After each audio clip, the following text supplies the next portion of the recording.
Hey everybody, it's Matt with the Low Cash Homestead. We're looking at our mushroom area here. So let me just explain this. So the general idea here is we're going to have 3 varieties of shiitake mushroom that will fruit at 3 different temperatures. This is our first variety. That's the North Carolina Wild. And here is the composting bed for the North Carolina Wild. This is our second variety. This is our shiitake cold fruiting variety. And here we did the same thing as we did with the NC Wilds, and we built in a composting bed similar around the edges. Should produce mushrooms, and then if the middle produces mushrooms, that'd be great. But I'm also looking for that mycelium to break that wood down and give me a base I continually add wood material to, and grow mycelium and grow mushroom and grow compost, or manufacture compost by mushroom decomposition. So I figured I'd show that to you. We have 2 of our 3 varieties in, and our 3rd variety should be coming in a couple of weeks. This is Matt with the Low Cash Homestead. Thank you very much. Have a good day. Hey everybody, this is Matt with the Low Cash Homestead.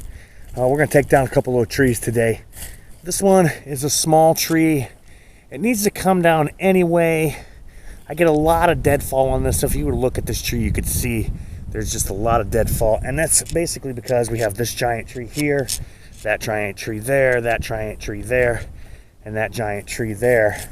I can really kind of shade this out. It doesn't get a lot of love, so we're just going to go ahead and take it down.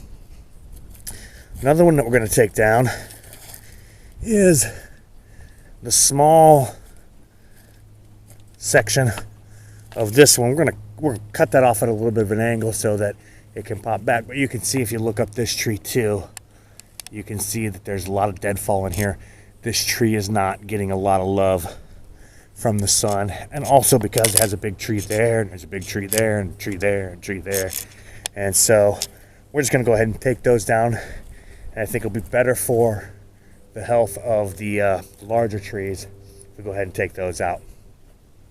Plus, I get a lot, like I said, tons and tons of deadfall in this area, and so we'll take those down. We'll cut them up for mushrooms. There's some other trees that need to come down over in our windbreak. Some of that's going to come out for their new septic anyway, but it's just been snow and mud, snow and mud, snow and mud. Snow, mud, rain, mud. You know, that's been the cycle this winter. So we're going to get our equipment out and we're going to cut those down. This is Matt with the Low Cash Homestead. Thank you very much. Have a good day. Hey, alright, this is Matt. I got my tree down right there. I got my choker cable set up right here. And we'll just, as we cut the branches off, I'll throw them over that choker cable. I'll just toss them over this way, like this, and then we'll be able to drag the branches off pretty easily. Thank you. Hey everybody, Matt with the Low Cash Homestead. So we cut our 2 trees down. This is a stack of wood that we have for our next mushroom project right here.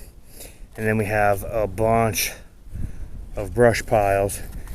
And that one's been there for a while, but man, it's just been rain and snow and mud, and that can make dragging the brush off a little bit difficult. So I'm gonna have to wait till this ground dries out a little bit better before I try to drag off that brush. That's the brush from the trees today. Brush around that tree is from the trees today, and that brush is from the trees today. So once it dries out a little bit, we will drag that brush off. I did lay the cable out thinking it would be dry enough to drag it out, but I'm sinking, you know, an inch into the mud every step, so that's not going to work. If I'm sinking in it, then my little Craftsman tractor is not going to pull that pile. It's just not going to get the traction. This is Matt with Low Cash Homestead. Thank you very much. Have a good day.